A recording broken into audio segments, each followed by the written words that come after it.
On est de retour avec Héloïse Lagacé. Le mois de novembre, c'est le mois de sensibilisation au radon et c'est le sujet de votre prochain segment.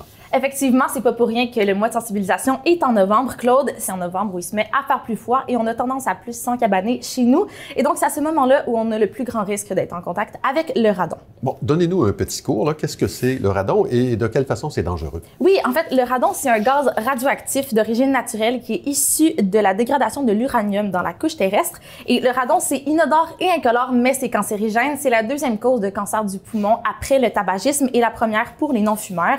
On écoute à ce sujet le docteur Marc-Étienne Bastien de la Direction de la santé publique des Laurentides. La cigarette va augmenter le risque de cancer du poumon, le radon aussi, mais en plus, quand on a les deux facteurs de risque en même temps, le risque va être d'autant plus augmenté, donc encore plus à risque. Donc, pour les gens qui sont exposés au radon chez eux, c'est d'autant plus important de tenter de cesser de fumer. Au Québec, c'est 10 à 16% des cas de cancer des poumons qui sont associés au radon et c'est 1000 Québécois et Québécoises qui en meurent chaque année.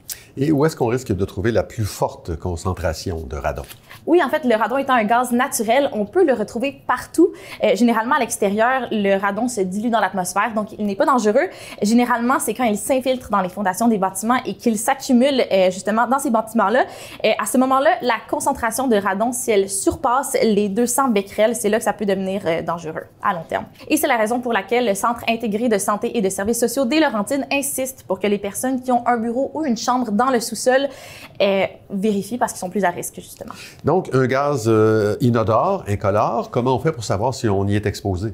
Oui, on peut savoir si notre maison est exposée à des fortes concentrations de radon grâce à un test de radon qui est offert par l'Association pulmonaire du Québec ou auprès de CA Québec au coût d'une $50. Il faut placer le test dans le sous-sol et le laisser là pendant au moins 3 mois pendant l'hiver. Il faut ensuite l'envoyer se faire tester en laboratoire et si la concentration de radon dépasse les 200 becquerels par mètre cube, Santé Canada considère que c'est des concentrations dangereuses et il faut apporter des mesures correctives au bâtiment. On écoute à ce propos M. Bastien. Faire affaire avec un entrepreneur spécialisé ou en tout cas certifié pour cette problématique-là, ça peut dépendre de la manière que c'est fait, mais habituellement, le but, c'est de faire en sorte que le gaz ne s'accumule pas dans la maison. Donc, soit qu'il ne rentre pas ou que s'il rentre, qu'il va être éjecté rapidement de la maison pour que la concentration dans la maison, donc la quantité de gaz dans la maison soit le plus faible possible. Monsieur Bastien en profitait justement pour conseiller aux personnes qui désirent se construire une maison de considérer la concentration de radon et la possibilité de présence justement dans la construction du bâtiment. Selon lui, les municipalités aussi ont leur rôle à jouer évidemment au niveau de la sensibilisation, mais aussi de la réglementation pour le radon. On écoute une dernière fois à ce propos Monsieur Bastien. C'est également possible d'avoir des règlements au niveau des municipalités qui font en sorte que tous les bâtiments sont obligés d'avoir, avant d'être construits, des systèmes qui font en sorte que s'il y a un problème, c'est plus facile à régler.